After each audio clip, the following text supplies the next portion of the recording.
All right, let's dive in. Today, we're going to unpack a really powerful piece of wisdom, one that I think feels more important right now than maybe ever before. It's an idea that kind of forces us to look at our relationship with work, with success, and what it actually means to live a full life. And here it is. This is from the legendary coach John Wooden. Do not let making a living prevent you from making a life. So simple, right? But it's also incredibly deep. Honestly, this one sentence is the bedrock for everything we're going to talk about today. It's just a timeless gut check on our priorities. So to really get the power behind this quote, we first have to pull apart its two big ideas. What's the real difference between making a living and making a life? They sound kind of the same, but trust me, they are worlds apart. Okay, let's break it down. Making a living, that's all the functional stuff, the how. It's your job, paying the rent, keeping the lights on. It's all necessary. It's the means to an end. But making a life, that's the end itself. That's the why. It's about those deep connections with people, chasing your passions, growing as a person, and just building a bank of meaningful experiences. And this is where Wooden's warning really hits home. Look, the problem isn't making a living. We all have to do it. The danger, the real trap, is when we pour so much of our time, our energy, our entire focus into that first column that we have absolutely nothing left for the second one. The fuel tank is totally empty before we even get to the stuff that actually matters. So you might be asking, why is this so hard? What's pushing us into this imbalance? Well, a huge part of it is what we call hustle culture. It's this modern-day pressure cooker that basically tells us that being busy is a badge of honor, and in the process, it shoves our actual lives onto the back burner.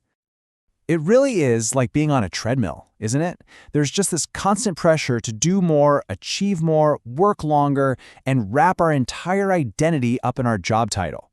We're just running and running, faster and faster, but are we actually going anywhere that brings us joy?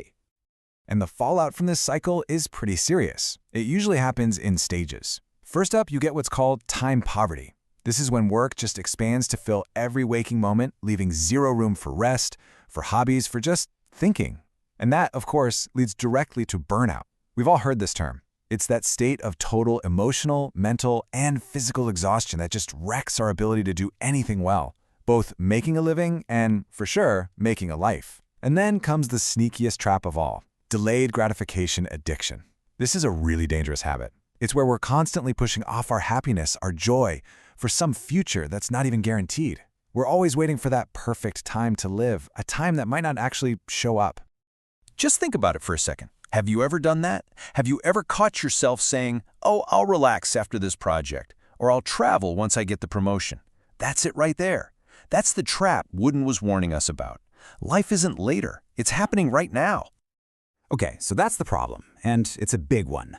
But here's the good news. We can absolutely fix this. And this isn't about some radical move like quitting your job tomorrow. It's about a conscious decision to recalibrate. So let's walk through 4 really practical ways to start reclaiming your life. First and foremost, you have to set boundaries, real, firm ones. This means drawing a clear, non-negotiable line in the sand between your work time and your lifetime.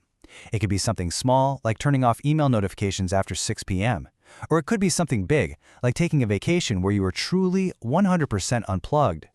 Number 2, actively invest in your relationships. This is a huge piece of making a life. And I don't just mean being in the same house. I mean putting the phone away, looking people in the eye, and dedicating real, quality, focused time to the people who give your life meaning. Connection is everything. All right, number 3 is about shifting your mindset to prioritize purpose over the paycheck. Now look, of course money matters. We all have bills to pay. But this is about realizing that sometimes the best choice for you isn't the one with the biggest salary. It might be the project that you find more fulfilling, or the job where you're going to learn a ton, or the role that has a real positive impact on the world. And finally, number 4, you have to make time to nurture your personal passions. What is it that just lights you up? Is it painting? Hiking? Playing guitar? Whatever it is, you need to schedule time for it like it's the most important meeting of your week. Because honestly, it is. These are the things that make your life uniquely yours.